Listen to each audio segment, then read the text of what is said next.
Bang Oki, ini perkara yang dilaporkan apa, Bang? Ya, jadi perkara yang kami laporkan ke Krimsus Polda Metro adalah terkait dengan pelanggaran hak cipta, spesifiknya di pasal 113.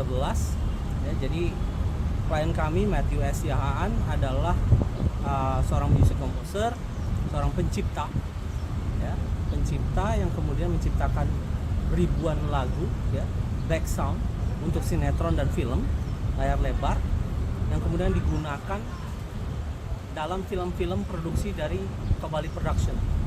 Nah, film-film ini juga kemudian ditayangkan di Antv. Penayangannya itu sudah ratusan ribu kali.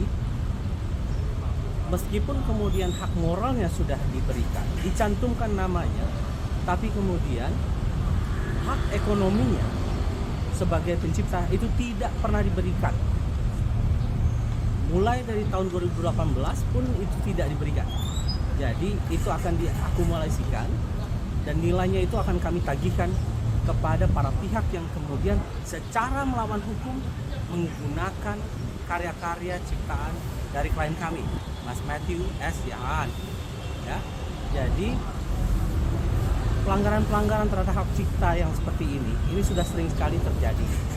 Ya, kita mengacu pada kasusnya Mas Piyu, kita mengacu kepadanya Mas Ahmad Dhani, ya. Kemudian kita mengacu pada kasus yang kemudian melibatkan Mbak Agnes Monica misalkan, ya, kemarin, ya. Ini memang harus ditegakkan hukumnya karena bagaimanapun juga hak cipta adalah hak eksklusif yang kemudian berlaku seumur hidup dan kemudian pasca wafatnya dari pencipta, ya, terhitung dari 1 Januari tahun berikutnya itu kemudian berlaku selama 70 tahun itu untuk ahli waris. Jadi kalau misalkan dibiarkan saja hal-hal seperti ini, ya buat apa dijadikan hak eksklusif? Ya, hak cipta ini kan hasil buah pemikiran. Jadi tidak bisa serta-merta mereka gunakan seenak jidatnya saja. Ya, mereka harus memberikan haknya klien kami. Mereka tidak pernah kemudian meminta izin, ya, kepada klien kami untuk kemudian menggunakan karya-karya dari klien kami pasca hubungan kerja mereka berakhir. Sedangkan itu seharusnya mereka minta izin karena bagaimanapun juga pada saat mereka menjadi pemberi kerja dari klien kami yaitu Matthew Yahaan, itu ada 2 posisi secara hukum. Yang pertama adalah posisinya klien kami sebagai karyawan, tapi ada juga posisi klien kami sebagai pencipta. Dan di dalam perjanjian kerja mereka dinyatakan dengan tegas bahwa hak cipta tetap berada di tangan pencipta, tapi hak ekonominya tidak pernah diberikan. Ini menjadi masalah, ya. Jadi ada kerugian yang begitu besar.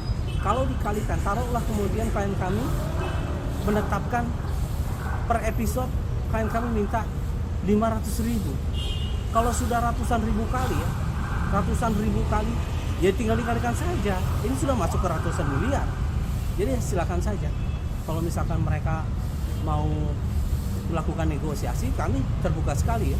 Kami sangat terbuka. Nah, terutama kan ada, ya, kalau misalkan kita bicara Antv masih terjebak dengan PKPU-nya kan belum selesai, ya. Meskipun kemudian perkaranya sudah berjalan dan sudah menemukan titik terang, tapi kan ini kan belum selesai kewajibannya. Nah, jangan lupa ada kewajiban juga kepada klien kami, ya, baik Antv maupun Tobali. Seperti itu. Total kerugiannya berapa, Bang? Ya, total kerugiannya dikalikan, taruhlah 500.000, ya dikalikan saja itu ratusan ribu kali mau berapa. Sekarang kami tidak perlu mentotal-total, nanti jumlahnya kan tidak masuk akal, ya Mas, ya. Kalau jumlahnya tidak masuk akal, ya gimana? Ya kami tagihkannya 250 miliar. Langkah selanjutnya apa, Bang? Langkah selanjutnya akan kami gugat di Pengadilan Niaga, karena kan untuk peradilan terkait hak kekayaan intelektual itu ada di Pengadilan Niaga, berarti Jakarta Pusat.